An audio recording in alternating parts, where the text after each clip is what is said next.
कौवा। बच्चों, लोमड़ी एक चालाक जानवर है और कौवा भोला भाला परिंदा होता है।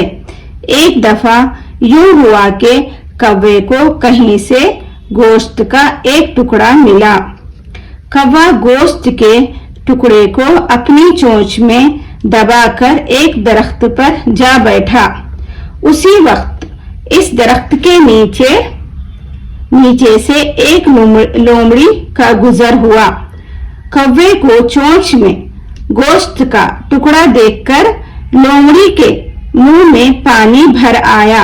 इसने कौवे से गोश्त का टुकड़ा हासिल करने की तदबीर सोची और कहा, कौवे खान, तुम्हारी चोंच कैसी खूबसूरत है और तुम्हारी आवाज कितनी सुरीली है।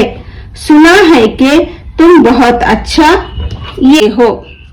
तुम्हारा गाना सुनने के लिए जंगल के तमाम चरिंद परिंद जमा हो जाते हैं। मैं देखती हूँ कि आज तुम बहुत खुश हो। क्यों ना इस खुशी के मौके पर तुम एक गाना सुना दो।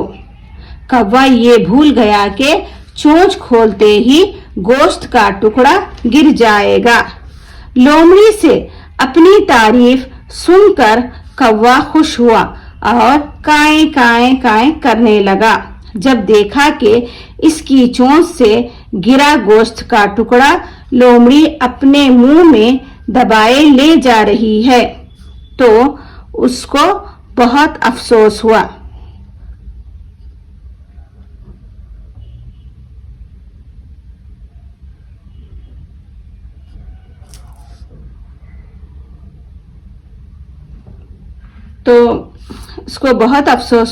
देखा बच्चों, झूठी तारीफ सुनकर कौवा अपनी ग़िज़ा से हाथ धो बैठा।